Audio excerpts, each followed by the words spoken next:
فاصل ويلا نبدأ نتكلم عن موضوعنا النهاردة، وهو موضوع الكاستنج. اول حاجة مبدئيا كده، هل مكاتب الكاستنج بتاخد فلوس؟ لا طبعا، مكاتب الكاستنج ما بتاخدش فلوس خالص خالص خالص من اي حد، ولا حتى نص جنيه. تخيل. تمام، يبقى كده عرفنا ان اولا اصلا مكاتب الكاستنج ما بتاخدش فلوس من اي حد. طب ايه هي مكاتب الكاستنج؟ مكاتب الكاستنج هي الحاجه اللي بتوصلك بين المخرجين ومساعد المخرج والمنتج والحاجات دي كلها. انت اول ما بتدخل مكتب الكاستنج بياخدك الريجيسير، اول حاجه بيقول لك بياخدك يعمل لك كاستنج جنرال. طب ايه الكاستنج جنرال ده؟ مبدئيا كده الكاستنج جنرال ده بياخدك، بتقف كده قدام كاميرا، بتقول سنك واسمك ورقم تليفونك وعنوانك وتفاصيل كتير عنك، وهما ما بياخدوش الاسئله عن المحور ده. بعد كده بياخد ليك شطات، يعني مثلا هتقف كده مثلا ويقول لك يمين او شمال، تمام؟ وبعد كده بتبص له كده وتضحك، برضه هكذا الناحيه الثانيه بتعمل كده وتضحك.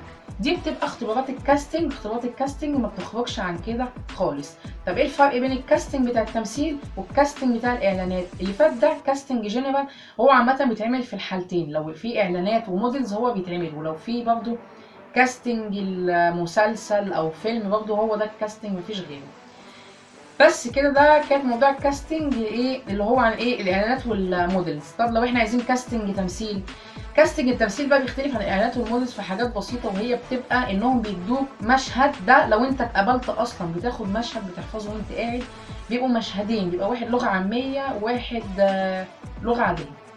بيبقى عباره عن مشهدين بتحفظهم وبتقولهم قدام الكاميرا، ولو نجحت فيهم بيتم اختيارك وبياخدك الريجيسير ويفتح لك داتا عنده. بس كده، ده كان موضوعنا عن الكاستنج. في حاجات برضه لازم اقولها عنك.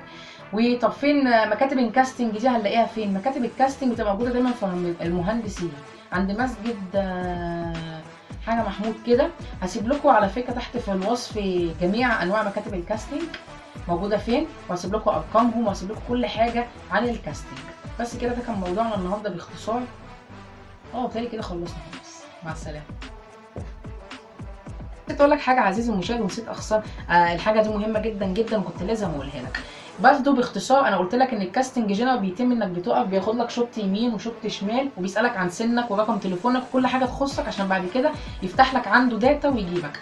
طيب ايه بعد كده بيحصل؟ بعد كده بيبقى عندك اختبار رياكشنات، بعد كده بيوقفك قدام الكاميرا تاني وبيعمل رياكشنات، حزين او مبسوط او بردان او بس كده. هي دي اللي كنت الحاجه الوحيده اللي عايزه اقولها لكم عشان ما تتصدموش وانتوا بتعمل مكاتب الكاستنج. وهنعمل فيديو ازاي تنجح في مكاتب الكاستنج ان شاء الله، وقولوا لنا تحت في التعليقات عايزين نعمل فيديوهات عن ايه. بس كده، ده كان موضوع النهارده. يا ريت ما تنساش تعمل لي اشتراك في القناه وتعمل اعجاب بالفيديو.